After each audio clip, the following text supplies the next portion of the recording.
কয়েকদিন ধরে কিন্তু আমরা দেখাচ্ছিলাম কলকাতা থেকে এসে যে বাঁকুড়ার বিষ্ণুপুরের লোকসভা কেন্দ্রের যে বিভিন্ন ব্লক আছে, ব্লকের যে অঞ্চল আছে, সেই অঞ্চলের সার্বিক পরিস্থিতি কি। কারণ মাননীয় মুখ্যমন্ত্রী কিন্তু বারবার বলছেন উন্নয়নের পক্ষে কিন্তু সমস্ত বাংলা এবং বাংলার সমস্ত জেলা এখন বড়জোড়া। আর এই বড়জোড়া লোকসভা কেন্দ্রের প্রার্থী হয়ে দাঁড়িয়েছেন সুজাতা মণ্ডল, এবং এই সুজাতা মণ্ডলের জন্য যিনি সারা দিন লড়াই করে বেড়াচ্ছেন এবং তাদের সঙ্গে কাঁধে কাঁধ মিলিয়ে যেই মানুষটা আছেন তার নাম কালিদাস। এবং কালিদাস বাবুকে আমরা সব সময়তেই সম্মান করি, কারণ তিনি এক অন্য জায়গার মানুষ। সারা দিন কিন্তু বাড়িতে থাকতেও পুজো করে তিনি প্রথমেই বেরোন তার পার্টি অফিসে, সারা কাজ ফেলেই কিন্তু দৌড়ে বেড়ায় দিদিমণি অর্থাৎ মাননীয় মুখ্যমন্ত্রীর জন্য এবং সাধারণ মানুষের জন্য। আমরা সরাসরি কালিদাস বাবুর কাছে যাব। কালিদাস বাবুকে প্রথমেই বলবো ডেলি নিউজে আপনাকে স্বাগত জানাই। আপনাদেরকেও ধন্যবাদ। কালিদাস বাবু, আমার প্রথম প্রশ্নই থাকবে, সাধারণ মানুষের সব থেকে বড় অভিযোগ বড়জোড়ায় জলের সমস্যা। জলের সমস্যা কতটা মিটেছে বলে আপনি মনে করেন? হাউস কানেকশন যদি বলেন জলের, তাহলে প্রায় 80% হয়ে গেছে। কিন্তু এই যে প্রচণ্ড দাবদাহ, এর ফলে বিভিন্ন জায়গায় যে পাইপের গন্ডগোল, হয়তো কোথাও পাইপ ফেটে গেছে প্রেসারে, আবার কোথাও বা সিডব্লিউআর মেশিন খারাপ হয়েছে, এইসব বিভিন্ন কারণে জলের একটা সংকট দেখা দিয়েছে। বড়জোড়া ব্লকে প্রথম দিকে আমরা 45টা ট্যাঙ্কার দিয়ে জল দিচ্ছিলাম।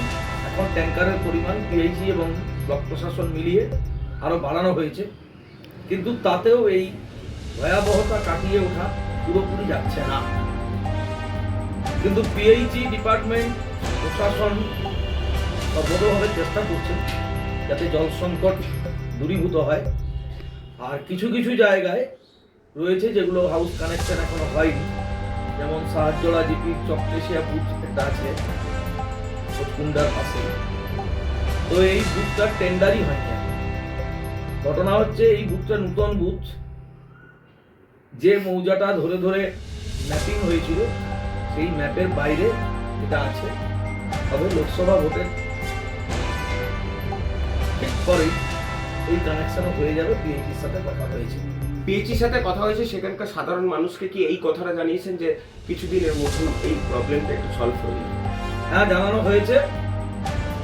মানুষও বুঝতে পারছে যে চেষ্টার কোনো ত্রুটি রাখা হচ্ছে না। কিন্তু জল এমন একটা জিনিস, মানুষের নিত্য প্রয়োজনীয় প্রথমতম জিনিসই হচ্ছে জল। আর জল ছাড়া কোনো মানুষ বাঁচতে পারে না, জীবজন্তু বাঁচতে পারে না। একটা বিরাট চাহিদা মানুষের। আর সেই জলটা অকপটে স্বীকার করে নেওয়া ভালো যে পুরোপুরি ভাবে এখনো কিন্তু পিএইচই ডিপার্টমেন্ট বা প্রশাসন পুরো সমর্থ হচ্ছে না, বিভিন্ন মেকানিক্যাল টেকনিক্যাল প্রবলেমের জন্য।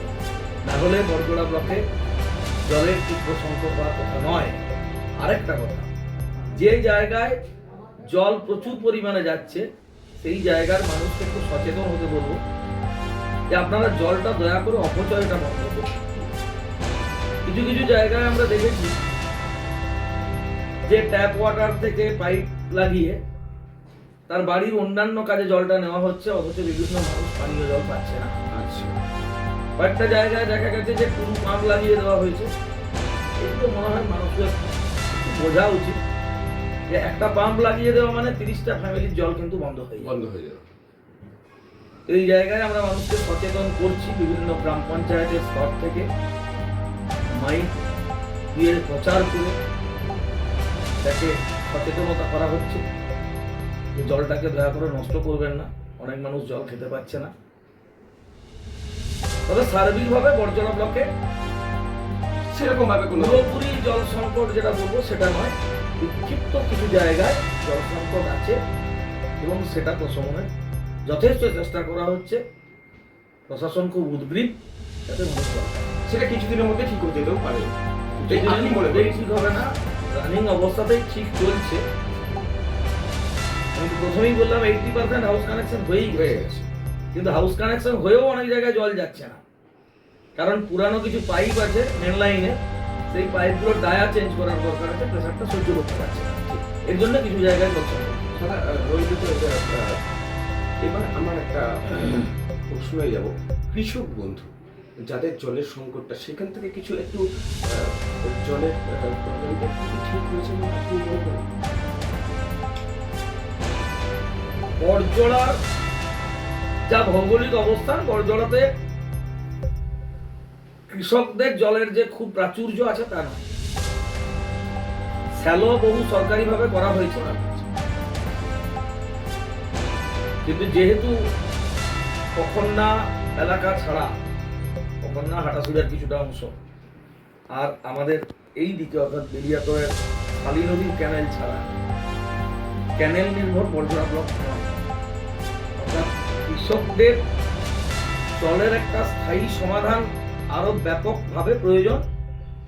বহু স্কিম নেওয়া হয়েছে, বহু স্যালো দেওয়া হয়েছে, সাবমার্সিবল দেওয়া হয়েছে মাঠে, কিন্তু এটা আরেকটু ব্যাপকতার প্রয়োজন আছে। রইল এই সমস্ত আছেই, কারণ সব কিছুই ঠিক হয়ে যাবে, কিন্তু বললেন কালীবাবু আমরাও দেখাবো এবং দেখাচ্ছি আপনাদেরকেও। আমরা যাবো সেই জায়গায়, যে জায়গায় মানুষ কি বলছেন। কালীবাবু কিন্তু বলছেন সকল মানুষের জন্যই কিন্তু তিনি আছেন, যতটা সম্ভব তিনি কিন্তু এগিয়ে রাখবেন এই বড়জলা ব্লকে। এবার যাব অন্য এক প্রশ্নে। সামনেই লোকসভা, আর এই লোকসভায় তীব্র দাবদাহ বলছেন উনিও, দেখাচ্ছি আমরাও, কারণ বাঁকুড়ার সতর্কতা জারি করেছে গরমের জন্য। তার মধ্যেও কিন্তু সুজাতা মণ্ডলের জন্য কিন্তু তিনি লড়ে যাচ্ছেন। যারা কাঁধে কাঁধ মিলিয়ে সাধারণ মানুষদেরকে নিয়ে সুজাতা মণ্ডলের জন্য র্যালি করছেন, তাদের জন্য কি বার্তা থাকবে একটু জেনে নেব।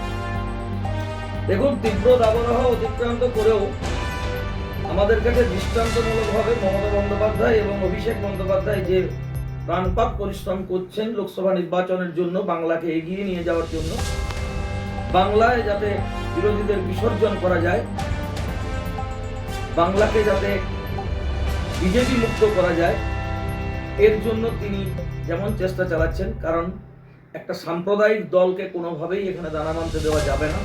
পশ্চিমবাংলার মানুষ মানবভাবে বিশ্বাসী, মমতা ব্যানার্জি মানবতাবাদে বিশ্বাসী।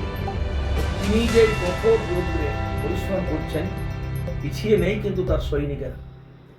বড়জলা ব্লকের বিভিন্ন প্রান্তের গ্রামের যারা কর্মী, তারা কাঁধে কাঁধ মিলিয়ে প্রতিটি বাড়িতে যাচ্ছে। এবং যখনই আমরা র্যালি ডেকেছি, প্রচন্ড রোদ, বিকেল বেলাতে মানুষ বেরোতে পারছে না, সেই জায়গায় 4,000, 5,000, 6,000, এমনকি নমিনেশন দিনে 20,000 লোক হয়েছিল বাঁকুড়া এবং বিষ্ণুপুর লোকসভা প্রার্থীদের জন্য। এবং আগামী 7 তারিখে পাত্রসাহেরে দুটি জনসভা আছে, আপনারা সাক্ষী থাকবেন যে কাতারে কাতারে মানুষ, শুধু বড়জলা ব্লক নয়, সারা বিষ্ণুপুর সাংগঠনিক যে জেলা, এই বিষ্ণুপুর সাংগঠনিক জেলার প্রচুর মানুষ, অন্ততপক্ষে 70 থেকে 80,000 মানুষের জমায়েত হবে। এটা অভাবনীয়। তৃণমূল কংগ্রেসের সৈনিকদিকে অবশ্যই স্যালুট জানাই যে তারাও রোদকে উপেক্ষা করতে পারে, দাবদাহকে উপেক্ষা করতে পারে। 44 ডিগ্রি 45 ডিগ্রি তাপমাত্রা থাকলেও তারা কিন্তু বাড়ি থেকে বেরিয়ে আসছে। বিরোধী দলনেতা কিন্তু বারবার বলছে যে 2024-এ তৃণমূল কংগ্রেস বলে কোনো জিনিসই থাকবে না, কি বলবো? দেখুন, ওনাদের বিরোধিতা করার একটা স্বভাব, বিরোধিতার জন্য বিরোধিতা যদি কেউ করে আলাদা। পশ্চিমবাংলায় মমতা ব্যানার্জির বিকল্প কেউ নেই, এটা ওনাদের নেতারাও ঘরের ভেতরে স্বীকার করে নেয়। আর মমতা বন্দ্যোপাধ্যায়ের বিকল্প কেউ এখন জন্মায়নি। মমতা বন্দ্যোপাধ্যায়, অভিষেক বন্দ্যোপাধ্যায় যতক্ষণ আছে, দল এগিয়ে যাবে। আর 2024 সালে ওই গুজরাট থেকে আসা, বিহার থেকে আসা, ইউপি থেকে আসা নেতারা এই যে ভোট পাখির মতো একবার করে এসে যান, প্রতি ভোটেই আমরা দেখি ওনারা আসছেন বিমানে চেপে, কিন্তু প্রত্যেকবার দেখা যায় যে যখন ফিরে যান তখন রিক্ত হস্তে ফিরে যান, বাংলা ফিরিয়ে দেয়। কারণ আমরা দেখেছি 2021 সালে ইসবার 200 পার, 70-এ থেমে গিয়েছিল, 77-এ থেমে গিয়েছিল, আর আজ তো 77-ও নেই। আর এবারে 400 পার বলছে। তো পশ্চিম বাংলায় দিদির নেতৃত্বে অভিষেক ব্যানার্জি সেনাপতি, পশ্চিম বাংলায় ওরা সংখ্যায় যায় কিনা একবার দেখে নেবেন।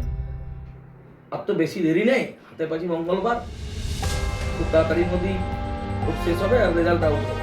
তাহলে দাদা তাহলে কি মনে হচ্ছে যে জুন মাসের যে রেজাল্ট সেখানে বিষ্ণুপুর যে লোকসভা কেন্দ্র আছে বরজোড়া থেকে বিষ্ণুপুর কেন্দ্রকে জিতিয়ে হাত শক্ত করা হবে কি মনে হচ্ছে? অবশ্যই বিষ্ণুপুর বাঁকুড়া দুটো লোকসভা কেন্দ্রই এবার আমরা দিদির হাতে তুলে দেব। এটা আমাদের অঙ্গীকার, এটা আমাদের প্রতিজ্ঞা। বিপুল ভোটে বিপুল ভোটেই জয়ী হবে সুজাতা মণ্ডল এবং অরূপ চক্রবর্তী। ধন্যবাদ, অসংখ্য অসংখ্য। আমার শেষ প্রশ্ন থাকবে, গত পরশুদিন দেব যিনি অভিনেতা তার হেলিকপ্টারে আগুন লেগে গেছিল, তার সুস্থতার কিছু কামনা করবেন? অবশ্যই দেব আমাদের দলের একনিষ্ঠ সৈনিক শুধু নয়, দেব একজন সারা জাগানো অভিনেতা।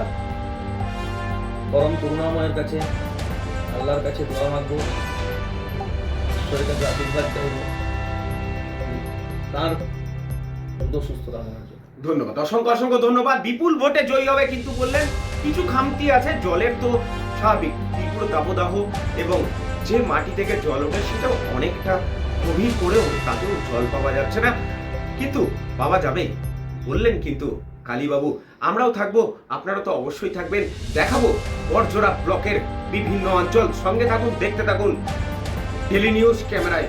মদনের সঙ্গে সুপ্রিয় পরমাণিকের রিপোর্ট, বাঁকুড়া।